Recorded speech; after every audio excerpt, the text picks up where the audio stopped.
Renting versus buying 7મો દિવસ 100 ડેઝની ચેલેન્જમાં સાહિલ શરસિયા.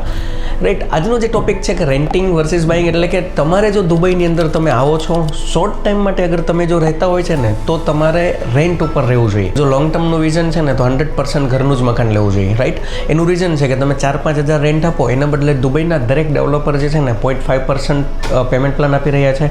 કોઈ developer 1%, એટલે કે ઇમેજિન કરો દોસ્તો, આપણે જે રેન્ટ આપીએ છીએ ને એના બદલે આપણે આપણા મકાનનો હપ્તો ભરીએ છીએ. જો તમારું લાંબુ વિઝન છે, જો તમે લોંગ ટર્મ દુબઈમાં રહેવા માંગો છો તો તમારા માટેનો બેસ્ટ ઓપ્શન છે કે તમે ઘરની પ્રોપર્ટી બાય કરો.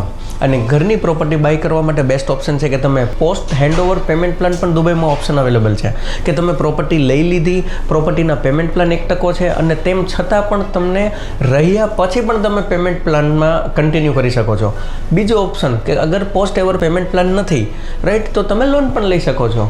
તો બેટર ઓપ્શન છે રેન્ટ કરતાં તમે ઘરની પ્રોપર્ટીમાં રહેવો. Thank you so much, Sahil શરસિયા.